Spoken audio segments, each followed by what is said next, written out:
Hi guys, and welcome to the video. Today I'm going to be going over some helpful money making tips and tricks for those people getting started in PvM and people who are wanting to start pushing their comfortable boundaries, pushing away from their normal go-to things or things that they've always thought they should try but aren't sure if they should, that sort of thing.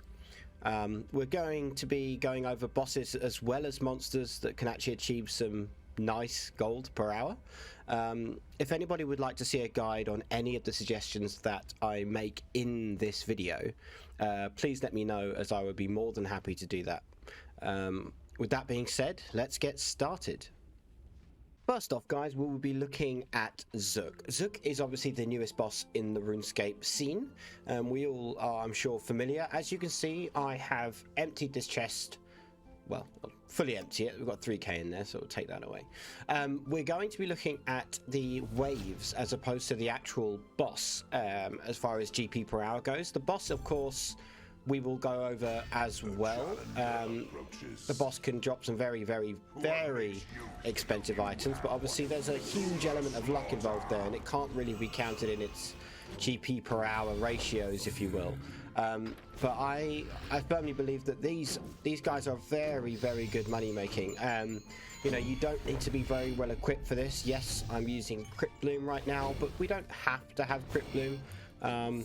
In fact, my first kill was using full Virtus, including the wand and the book. I didn't even have a staff.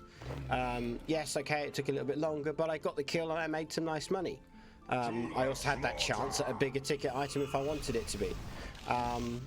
It is doable. If anybody is uncomfortable killing Zook or doing these waves, do let me know, and I'm happy to give you some ideas or create a guide even on helping you guys do exactly what I'm doing now. The money you can get from these guys is very, very nice. What we're going to be doing is killing up until maybe the 4th or 5th wave and see how long it takes. We're a minute in right now, as you can see at the top right of the screen. I'll come back to you once I've done the 4th wave and we'll see how much money we have made. Right then, guys, we have just finished 4 waves of enemies. We killed every single enemy there was in the first 4 waves, but we didn't do the challenge, just in case people regard that as pushing their comfort zone or feel like they can't do it, or they die, or they struggle. So we didn't do that, just to prove a point with the money making. It took 3 minutes and 12 seconds. And let's have a look at what we've got. We have 606k already. That took 3 minutes. So, very quick math would suggest that's 12 mil an hour. Or just over an hour, it would be 12 mil. So, well inside the 10 mil an hour. Of course, everyone won't get that kind of speed, but I promise that it's not difficult to get these kind of kills. And, 10 mil an hour is a lot of money.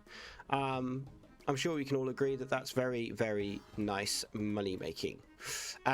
If you guys have any problems or troubles doing this, as I said at the beginning of the video, please let me know.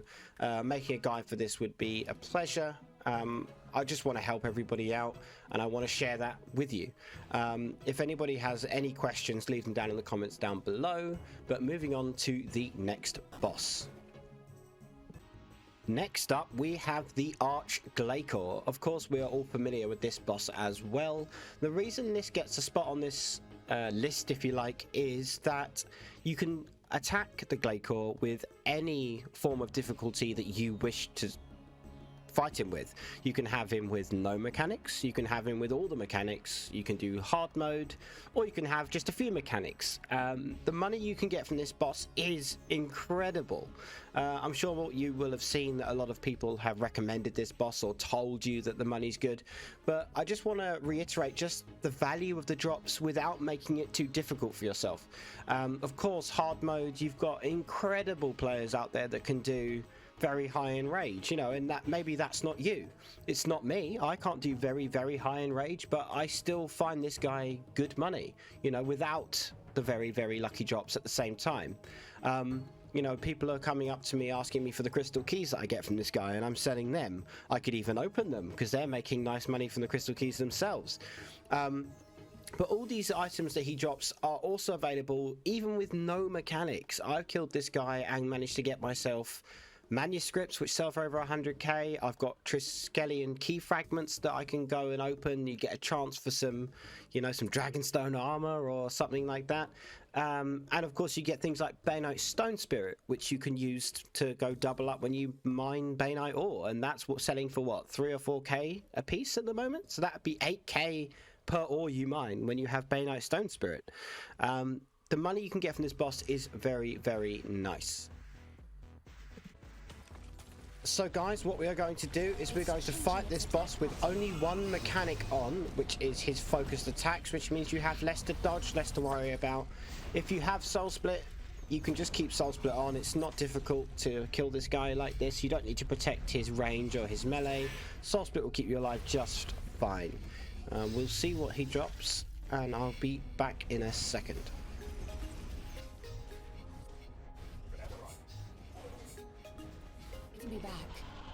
So there we are, guys. You can see that I killed him and we got ourselves a manuscript of when on the first kill. That's quite something. So this drop is 247k. We had one mechanic on. That's insane. You know, we're also looking at anima, 100 of it to be precise. You can also get the troves to open up loot as well. If you have the Pontifex ring that you can upgrade with anima, you can get this to tier 2 or even tier 3 troves, which have even nicer things in. You know, this is good money, and as you saw, that took 40 seconds and it was no problem at all. Right, so next up we have Creatures of the Lost Groves. Specifically, I'm going to be talking about the bulbous crawlers. All of them can be profitable, but I prefer to fight these just because I find them the least irritating, if you will. I mean, none of them are particularly difficult, but as you can see, I'm just in tier 90 melee armor, the Masterwork, and a Masuta's War Spear, and that's perfectly satisfactory to take these down. As you can see, it's going pretty quickly. You know, they do die quite quickly, and the only mechanic you have to worry about if it takes you a bit longer is just step underneath them and problem solved. See, we've got 9.8k for that kill there. I've just done a few kills, you know, about 5. And then these few items here, we've got another 73k. So the money you can get from these is also very, very good. And again, requirements wise, not too high. Okay, they're not the easiest, but they're not hard either. So I would say these are a good place to start farming if you don't want to get straight into bossing, but would like a good way to make some money. There we are, we've got some grimy dwarf weeds to finish on that kill. Those are worth another 54k. Next up, we are going to do one of my favourite little runs on this. This is where you may have seen this before, but you go to ED3 and you literally only do the beginning up until the Leviathan boss. You don't actually have to kill Leviathan if you don't want to. If you're not comfortable doing that, or you don't feel like it's a good use of your time, by all means, crack on. Don't do so. But I, however, love doing this run. It's really good money. I've just emptied the chest, and I will be back with you to see what our rewards are at the end. I would also like to add that the experience that you can gain from doing this as well is huge. It's well worth doing this, even if you just want to farm range, magic, or melee. However, with range, I would recommend that you do bring Tin Chompers. Can be expensive, but well worth the fast to clear. So here we are, guys, just nearing the end of the run if you don't want to kill the Leviathan boss. As I said, you don't really need to. The money itself is good enough, and the XP is incredible too. As you can see, we made 353k in that run. My overload's still active, so it takes under 6 minutes to run through that. You don't actually need an overload, but I like to take it just because I have plenty. You can also bring these Lucky Charm Shadow Reef tokens. You can buy these for 10,000 Dungeoneering tokens, and essentially what they do is they consume themselves randomly during this elite dungeon, and you can get some loot. If you get very lucky, you can get a shadow egg, and if you don't get lucky, you just get some more loot. So it's onyx dust or that sort of thing, and it's just another price boost essentially, or some useful items. But yeah, that's a really nice run for you guys to do, especially if you need experience as well as gold. Definitely recommend that one. Just for the record, for anybody that wondered where they can get those tokens from, you want to go to this person just here and go to consumables. If you go to the consumables tab, you can see that you can get lucky charms for all 3 of the elite dungeons. All of them have the same effect. I will be putting a list of the items that you can get from these being consumed on screen now.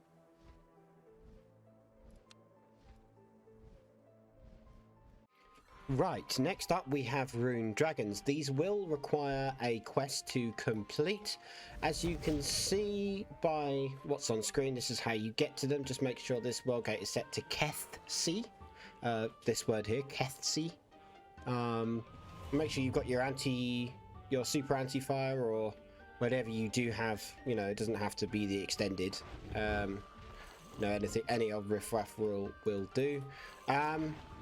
And essentially, yeah, come down here, start killing these. I've got myself my spring cleaner, and I've also got myself the some note paper as well. But essentially, again, this is just another way of getting yourself some easy money. They do also have the ability to drop some bigger ticket items as well, actually. But overall, we're just looking for steady ways to make money at the moment, and this is certainly one of them. I'll just do a kill here for you so you can see what I mean. Nice and easy. And he dropped us 16k in the small rune salvage that was broken up for us by our spring cleaner. Reinforced dragon bones and necrite stone spirit. This is a pretty standard drop. And as you can see there, combining the 16k, we're looking at what, 41k a kill there? Let's go for one more kill. Got the wrong prayers on here, but we'll give it a bash. Let's see what we get from the second one, just to make sure that we didn't just get lucky, huh?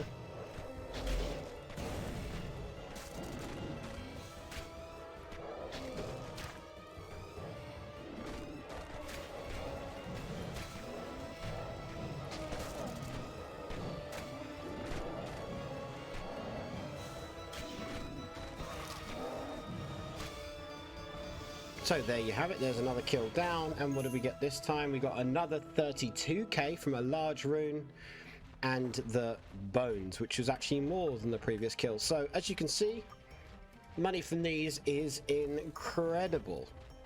Yeah, they really are worth a lot of money, Rune Dragons. Definitely worth your time if you have the ability to get to them. Of course, Rune Dragons do require the quests, as I mentioned, and I think it can be a bit tedious, but well worth doing them. Some creatures and bosses will require quests. I do recommend that you do them for just accessing that little bit more content. Plus, the rewards can be incredible. Right guys, that is the end of the video. If you enjoyed this video, please don't forget to leave a like and a subscribe. If you have any questions or queries, please leave them down in the comments down below. If you would like to see a guide or an accurate representation of the gold per hour using any of these methods, please do let me know and I will create a video for that too. Thank you very much for watching, and I'll see you in the next one.